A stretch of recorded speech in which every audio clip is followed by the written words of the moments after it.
Hey guys, today we're diving into one of the most jaw-dropping, brain-melting topics I've ever explored: spoiled kids. Ow. And I don't just mean they cried because they didn't get dessert. I mean full-on tantrums at luxury hotels, credit cards melted on designer clothes, parents getting bullied by their own kids. The works. And here's the kicker. I didn't just read these stories. I lived through a few of them myself. Before we jump in, where are you watching from? Drop your city in the comments and tell me. What's the most entitled behavior you've personally seen? I want to hear it. All right, let's get into it. Okay, so I used to do this thing in high school, where I'd help out as a party assistant for this event company. Think balloon animals, face painting, helping set up bounce houses, that kind of thing. Pretty chill work, until I met Carter. Carter was turning 8, and his parents were loaded. Like I pulled into the driveway and had to wait for a valet to move a Bentley so I could unload the glitter cannon. Real talk. The whole backyard looked like a Disney set exploded. There was a live petting zoo, ice cream bar, 5-tier cake, a magician who had flown in from Vegas, and me, sweating in a superhero costume because Carter wanted Spider-Bro instead of Spider-Man. Budget knockoff costume and everything. So I'm trying to keep the kids hyped during this scavenger hunt. And Carter's getting mad because some of the other kids are winning too fast. He's stomping around in his light-up sneakers yelling, "It's my party. I should get all the prizes." I gently explain, "Hey bud, the game is more fun when everyone gets a turn." And this kid just stares at me, full of rage, and yells across the lawn, "You're fired." I laugh, thinking he's being silly. Nope. His mom comes over, and I kid you not, she pulls me aside and says, "Carter's very sensitive about being in control. We're going to ask you to step back and just serve juice boxes quietly." I was demoted at a birthday party by an 8-year-old. Later, I saw Carter throwing cupcakes at the magician because the rabbit didn't look fluffy enough. Smooth move, Mom and Dad. Next story's even weirder. It takes place at a boarding school in Switzerland where a kid tried to bribe his teacher with a Rolex. Yeah, buckle up. Let's jump into it. So back when I was in grad school, I did a semester abroad teaching English at this elite international boarding school in Switzerland. It's the kind of place where students had personal chefs, security badges, and parents who flew in on helicopters for parent-teacher conferences. I was assigned to tutor a 15-year-old named Alexei. It's Russian, sharp as a whip, but absolutely allergic to the idea of following rules. First session, he rolls in wearing designer slides, gold-rimmed glasses, and an expression that just screamed, "Why am I here with a peasant?" Still, I gave it my best. We were reviewing an assignment about persuasive writing. He hadn't done it, at all. I asked why, and he shrugs, then says, "I pay people to write. That's persuasion." I told him he'd need to submit it himself or get a 0. Next day, he shows up 10 minutes early, which was already suspicious. Then he opens this velvet box, pulls out a watch, a freaking Rolex Daytona, and slides it across the desk like it's a packet of gum. "If you change my grade," he says, "you can keep it." I thought he was kidding. He wasn't. I push it back toward him and say, "I don't take bribes." Without missing a beat, he goes, "Then I'll have my father by the school and fire you." He said it like he was asking me to pass the salt. I reported it immediately. And you know what the headmaster said? "Oh, that's just Alexei. He's very spirited. Let's not escalate." Turns out his family had donated an entire wing of the school. I was advised to manage expectations with students of his background. The kicker?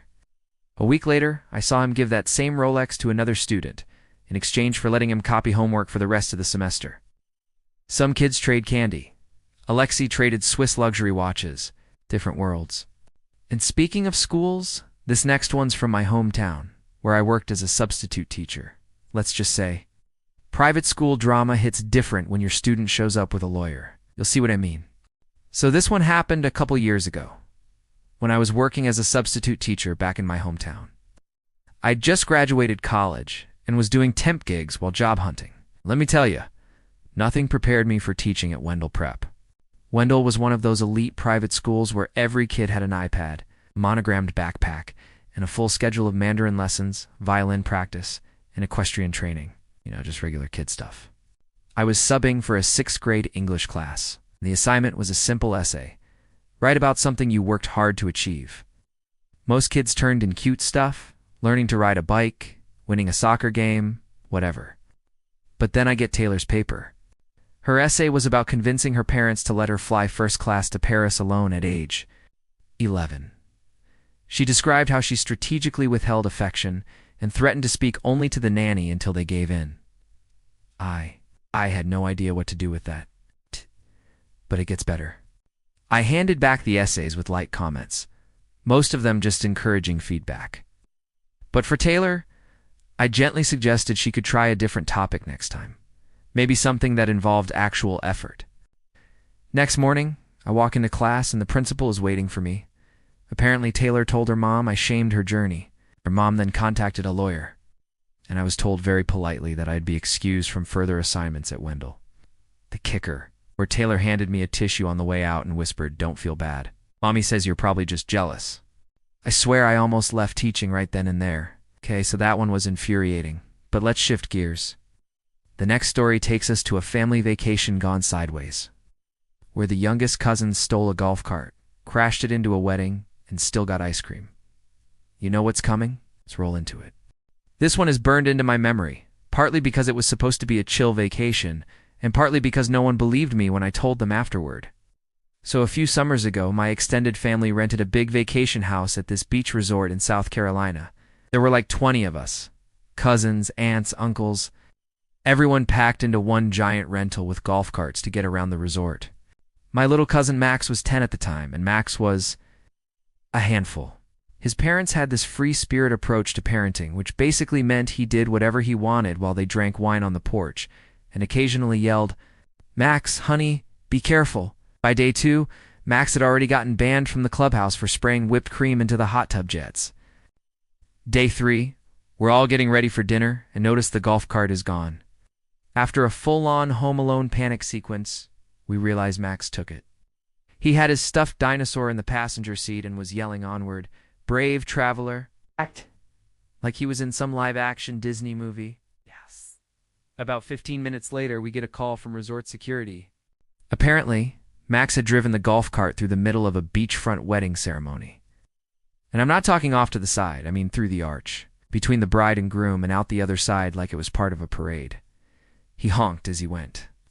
The mother of the bride reportedly screamed. Security found him parked near the desert table, trying to steal McCarran's. Brought him back in one of those little resort utility trucks. And get this, his mom hugged him and said, he just wanted to see the decorations. He's a creative. Max was grounded for about 30 seconds. Then his dad handed him a cookie and said, "You rascal, next time take your uncle with you." Meanwhile, the rest of us were blacklisted from the resort's event spaces for a year. To this day, whenever I hear a golf cart horn, I get flashbacks.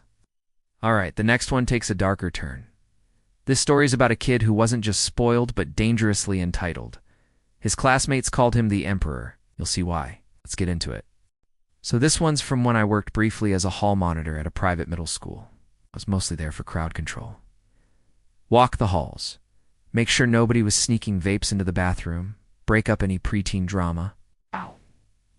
Nothing too serious. That's where I met Ethan. Ethan was in 7th grade, but you'd think he was a Roman emperor the way he carried himself. He had a personal assistant. I'm not joking. A high school senior who mentored him as part of a weird elective course. Basically, she carried his backpack, fetched him lunch, and reminded him to go to fencing lessons. The rumors around school were insane.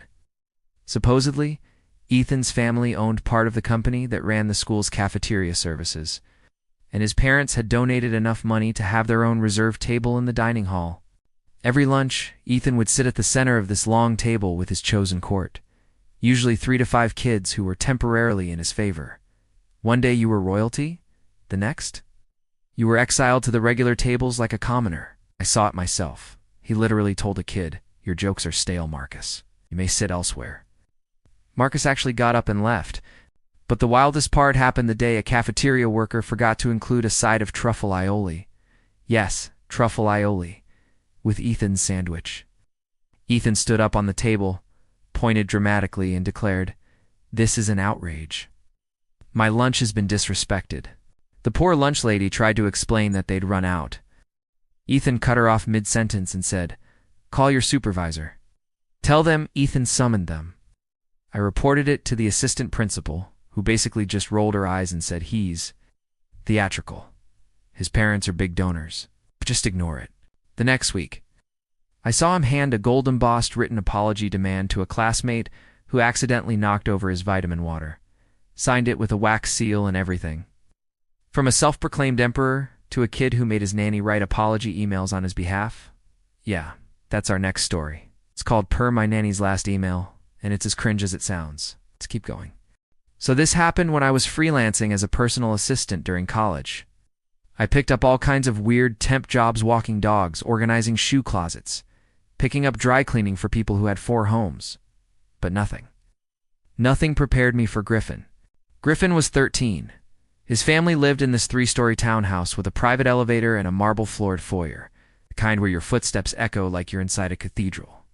Now, I wasn't hired to work for Griffin directly. I was technically assisting his mom. But within 3 hours of my first day, I was pulled aside by the nanny, who handed me a typed packet labeled Griffin's Needs and Preferences. I swear to you, this document was 17 pages long. It had entries like, Griffin prefers polite silence before noon.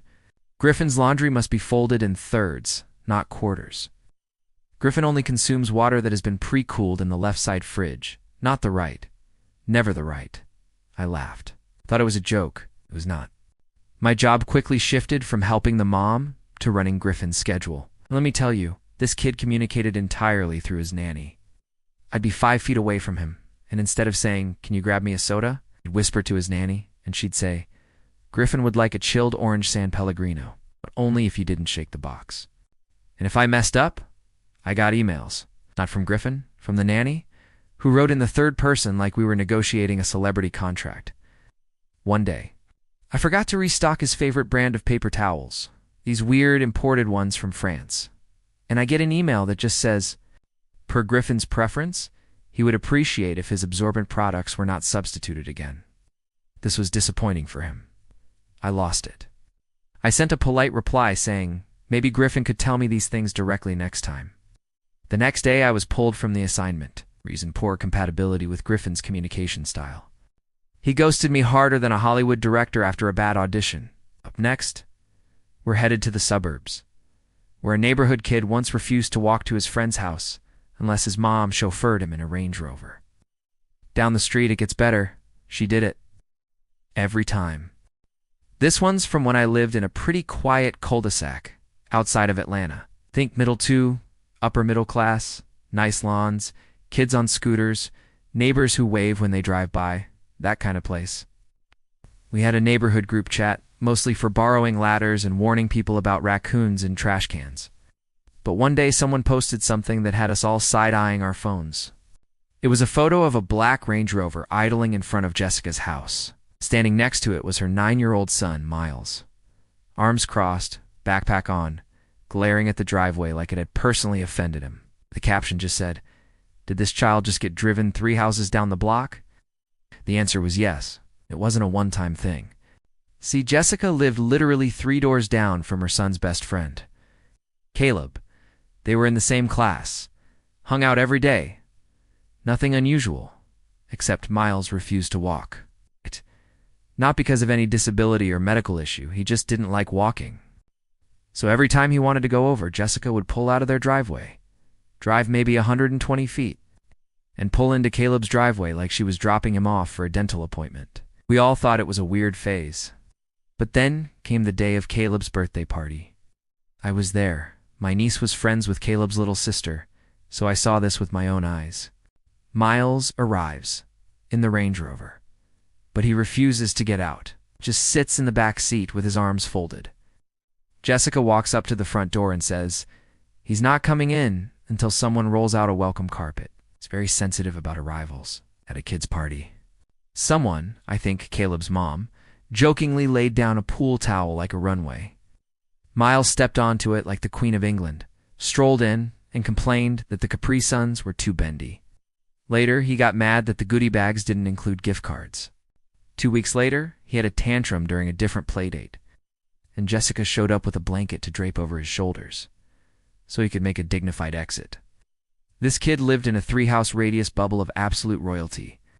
I don't know if he'll ever learn what a sidewalk is actually for. Now, we've seen spoiled behavior in schools, homes, and even driveways. But this next one, it's next level. Picture this: a family vacation, a luxury hotel in Maui, and a kid who literally demanded to speak to the chef because his pancakes weren't shaped like a yacht. Buckle up, next segment is wild. So a couple years ago, I was on vacation in Maui, one of those rare treat-yourself trips after a brutally long year. I stayed at this fancy resort where every morning they had a huge breakfast buffet on the terrace overlooking the ocean. Now, most people were just happy to be alive, sipping pineapple juice and inhaling pancakes with macadamia nut syrup. Not Logan. Logan was about 7 or 8, blonde bowl cut, wearing tiny designer sunglasses and a linen button up like he had a reservation at Nobu. I didn't think much of him until he marched up to the buffet with his arms crossed and just stood there, glaring at the chef. The poor guy at the pancake station, this sweet older dude named Eddie, greets him with a smile and says, "Hey there, kiddo. Want a pancake shaped like Mickey Mouse?" Logan doesn't blink, just goes, "No, I want a yacht." Eddie kind of laughs and says, "Well, I can try a boat." And Logan says, dead serious, "No, a yacht with 3 decks. Like the one my dad rented yesterday." Everyone around him kind of froze. I think we all assumed this was a joke. But then his mom walks over, fully decked out in Gucci resort wear, and goes, "He's very particular. He just wants it to reflect his week." Reflect his week? Eddie, bless his heart, actually tries? I watched this man shape pancake batter into a weird, lumpy vessel with sails made out of banana slices. It looked more like a capsized canoe, but he was trying. Logan took one look at it, sniffed, and pushed the plate away. "I'm not eating that. It's embarrassing." The mom doesn't reprimand him, just turns to Eddie and says, "Maybe next time, do a practice sketch. A practice sketch. For a pancake." Then, and this is the part that broke me, she pulls out her phone and shows Eddie a photo of the yacht they'd chartered and says, "This is the shape he's envisioning." Eddie nods like he's being held hostage. Eventually, Logan settles for plain waffles, but only after making the waiter swap out his syrup because the bottle looked dusty. Meanwhile, I'm just trying to butter my toast without crying from secondhand shame. I overheard later that the family had already made several requests that week, changing all the towels to black because white is too basic, insisting their room face the sunrise instead of the sunset, and asking the resort to install a temporary quiet time policy because Logan needed mental space. They left a 3-star review because the koi pond lacked energy. Okay, deep breath. Let's shift from resorts to retail. Our next story comes from someone who worked in a toy store and had to explain to a sobbing 10-year-old that the store doesn't sell real racehorses. Let's get into it. Back when I was in college, I worked part-time at a high-end toy store in a fancy shopping center. You know the type. Wooden train sets that cost more than my car payment. Plush animals sewn by hand in France. And a whole section of limited edition dolls with actual Swarovski crystals on their dresses. Just totally normal things for the average 6-year-old. So one Saturday afternoon, I'm restocking the shelves when in walks this kid, maybe 10 years old, wearing a Burberry vest and clutching what looked like an iPhone that had a diamond pop socket on it. His mom followed behind him with the kind of bored, checked-out look I'd seen on too many exhausted nannies. The kid goes straight to the display of Schleich horses. You know, those realistic plastic horse figurines? People collect them. They're super detailed. A little pricey, but nothing crazy. He stares for a few seconds and then turns to me and goes, "Where are the real ones?" I blinked. "Sorry, what?" "The real horses," he says, totally serious. "My mom said we could come here and get one. I want a white one. With the little spots like the kind in Fortnite." Now I think he meant a real horse, as in a living, breathing, actual pony. In the middle of an air-conditioned retail space between Build-A-Bear and the Godiva chocolate kiosk, I kind of smile and gently explain, "These are toys, very realistic ones, but not real horses." He scrunches up his face and turns to his mom. "You said they had real ones?" The mom, and this is where things went off the rails, shrugs, and goes, "Well, that's what the concierge said. They said there was a horse store." I cannot stress this enough. The concierge meant the toy store. We were the horse store. The kid loses it, screaming, crying, flopping on the tile floor. I was promised a real horse. Meanwhile, the mom is frantically texting someone and muttering, We'll fix this, baby. Maybe the resort has a stable. People were staring. I was frozen. Eventually, the mom asks if we deliver. I thought she meant shipping a toy horse, so I said, yeah, we can arrange delivery. And she goes, great, just send the real one to our hotel. I'll give you the valet name. I had to explain again that no real horses would be arriving at the Four Seasons today. She looked genuinely confused and said, then what's the point of this place? They stormed out without buying anything. The kid was still yelling about Fortnite horses and betrayal. I went on break early and just stared into my iced coffee for 20 minutes trying to process what just happened. All right, we've been through wedding disasters, emperor children, yacht pancakes, and horse-related meltdowns. But this last story, it might just top them all. Let's close out with a birthday party that was so outrageous, it ended with fireworks, a helicopter flyover, and the birthday girl crying because her cake only had 2 tiers. Yup, let's do this. So this happened about a year ago. My cousin runs an event planning company, and I sometimes help her out when she needs extra hands for bigger parties. That's how I ended up working Sophia's 6th birthday party, a job I still haven't fully recovered from. The family lived in one of those mega mansions just outside Beverly Hills. Think marble floors, koi pond in the foyer, and a closet just for their dogs' outfits. They hired my cousin to plan a whimsical garden fairy fantasy meets red carpet glam. Theme, whatever that means, and spared no expense. There were imported butterflies, a live harpist, real-life princess impersonators, petting zoo with miniature ponies wearing flower crowns, and a literal red carpet for the guests, who were all children under 10, to walk down like they were arriving at the Oscars. A grand finale featuring indoor fireworks, a bubble cannon, and a helicopter flyover dropping rose petals onto the backyard. So we're all running around making sure everything's perfect. The guests are arriving, the glitter cannons are prepped, the fairy wings are fluffed, and then the cake is delivered. It's gorgeous, tutored, hand-painted, pastel amber with edible orchids and gold leaf. The baker had spent over 12 hours on it. But Sophia, our 6-year-old birthday girl, dressed in a miniature designer gown, an actual diamond tiara, takes one look at the cake and screams. I said 3 tiers. Everything stops. The music, the bubble machine. Even the harpist paused mid-pluck. Her parents rush over, confused. The mom crouches down and says, "What's wrong, Angel?" Sophia, red-faced and shaking, shrieks. "This cake is for poor people." The guests are silent. The baker, who had just set the cake down, looks like he's about to cry.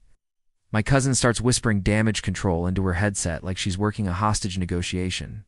The mom stands up, claps her hands, and yells, "Everyone!" Emergency costume change. Within minutes, the party theme was pivoted to fashion meltdown couture. The princesses turned it into a game. The harpist played dramatic soap opera music. And someone called the helicopter pilot to delay the rose petal drop, because the child needed time to emotionally recalibrate. Oh, and the cake. It was thrown away. Never served. The mom said it would be too emotionally jarring for Sophia to see it again. They DoorDashed a new one from some celebrity bakery downtown, rushed order, with the requested 3rd tier, and brought it in by van during the piñata segment like it was nuclear cargo. I wish I was kidding. At the end of the night, one of the ponies pooped on the red carpet. Sophia screamed again. Her dad ordered the carpet burned, and that's it for today's stories. Man, from yacht pancakes to horse meltdowns to birthday breakdowns.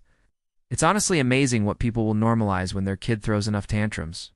Got a story of your own about a spoiled child who crossed the line? Or maybe you were that kid once. No judgment. Drop it in the comments below. We'd love to hear from you. And as always, let us know where you're watching from. It's so cool to see how far these stories travel. If you enjoyed today's episode, go ahead and like, subscribe, and click that bell icon so you never miss a wild ride with us again. Thanks for watching, and we'll see you in the next one.